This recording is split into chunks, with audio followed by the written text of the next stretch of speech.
Selamat pagi Bapak Ibu, saudara-saudari sekalian. Di dalam kehidupan kita ini, kita mungkin sudah seringkali mendapatkan persimpangan jalan yang mengharuskan kita untuk memilih jalan mana yang baik bagi kita. Tentu dalam memilih jalan kita akan berpikir secara logika dan juga menggunakan hati kita untuk memilih jalan yang terbaik bagi kita. Tetapi tidak jarang juga kita meminta masukan kepada orang lain. Ketika kita meminta masukan kepada orang lain, tentu kita akan memilih orang-orang yang cukup paham dengan persimpangan jalan kita. Misalnya, ketika kita memilih universitas, kita akan memilih masukan dari mereka yang sudah kuliah di universitas tertentu. Atau misalnya ketika kita ingin menjual tanah, kita akan memilih masukan dari mereka yang cukup paham di bidang itu, baik itu pertanahan ataupun mereka yang mengurus akta tanah. Dan masih banyak contoh lainnya yang mengharuskan kita memilih orang-orang yang cukup paham dengan persimpangan jalan kita. Dan bukan tanpa sebab, tentu kita akan memilih mereka yang paham karena kita merasa bahwa jawaban dari mereka lah yang mewakili keresahan kita. Dan juga berasumsi bahwa jawaban dari mereka lah merupakan jawaban yang terbaik bagi kita. Tetapi mungkin saja ternyata bisa-bisa orang yang memberi masukan kepada kita ternyata adalah orang yang salah. Karena ternyata kita hanya menilai mereka dari permukaannya saja. Nah Bapak Ibu saudara-saudari sekalian, sebelum kita melanjutkan lebih jauh, mari bersama kita membaca bacaan kita yang terambil dari Mazmur 1 ayat yang pertama sampai yang ketiga. Berbahagialah orang yang tidak berjalan menurut nasihat orang fasik, yang tidak berdiri di jalan orang berdosa, dan yang tidak duduk dalam kumpulan pencemooh. Tetapi yang kesukaannya ialah Taurat Tuhan, dan yang merenungkan Taurat itu siang dan malam. Ia seperti pohon yang ditanam di tepi aliran air, yang menghasilkan buahnya pada musimnya, dan yang tidak layu daunnya. Apa saja yang diperbuatnya berhasil.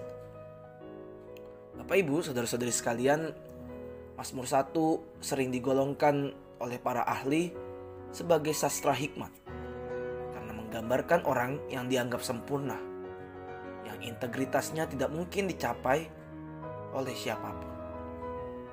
Tujuannya adalah untuk menghilami pembacanya dengan kerinduan mengejar hidup yang berhikmat.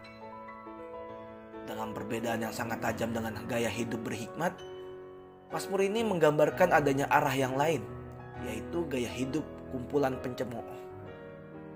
Di dalam bacaan tadi, di ayat yang pertama ada kata ashreh, yang dalam bahasa Ibrani tidak mudah untuk diterjemahkan secara tepat. Meski sering diterjemahkan sebagai berbahagia, kata itu tidak mencakup pemahaman modern tentang kebahagiaan. Sebaliknya, berbahagia di sini meliputi gagasan tentang hidup berlimpah dan penuh sukacita yang berakar dalam Allah. Menjalani kehidupan dalam damai yang dikehendaki Allah bagi manusia. Ada kisah mengenai sepasang suami istri yang mendapati ketika bank tempat mereka menabung secara tidak sengaja mengirim uang sebesar $120.000 ke rekening mereka. Mereka pun begitu tahu mereka mendapatkan duit sebanyak itu, langsung menghambur-hamburkannya. Mereka membeli sebuah mobil jeep, sebuah mobil karavan, dan 2 buah mini traktor sekaligus, serta melunasi tagihan-tagihan milik mereka. Dan begitu menyadari kesalahan itu, bank meminta pasangan tersebut untuk mengembalikan uang dari bank yang salah kirim itu. Sayangnya, uang yang dikirimkan bank itu sudah habis terpakai. Pasangan itu kemudian didakwa melakukan tindak pidana pencurian. Di pengadilan, sang suami berkata kepada wartawan, "Kami mengikuti nasihat hukum yang salah." Mereka berdua mendapat hikmah bahwa mengikuti nasihat yang salah dan menggunakan uang yang bukan milik mereka dapat berujung pada masalah yang besar. Nah, pemazmur yang tulisannya telah kita baca tadi membagikan nasihat bijak untuk dapat menolong kita terhindar dari masalah. Ia menuliskan bahwa orang yang sungguh diberkati berbahagia tadi tidak akan menuruti nasihat orang yang menolak Allah. Mereka tahu bahwa nasihat yang bodoh dan juga nasihat yang fasik dapat berujung pada bahaya yang tidak dapat terlihat, dan akibat yang fatal. Selain itu, motivasi dan juga perhatian mereka adalah kebenaran kitab suci yang tak tergoyahkan dan juga tak lekang oleh waktu. Mereka tahu bahwa tunduk kepada tuntunan Allah akan membawa pada kestabilan serta keberhasilan.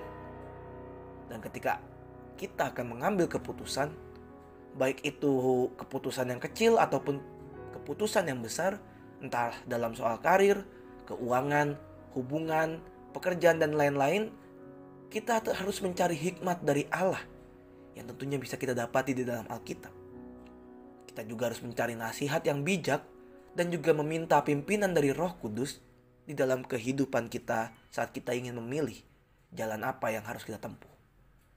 Tuntunannya sangatlah penting dan dapat diandalkan dalam menjalani suatu kehidupan yang penuh berkat sehingga nantinya kita bisa terhindar dari masalah. Kiranya melalui firman ini kita dimampukan untuk memilih jalan yang benar dan mendasarkan semuanya itu hanya kepada Tuhan. Selamat pagi, selamat menjalani hari, Tuhan Yesus memberkati.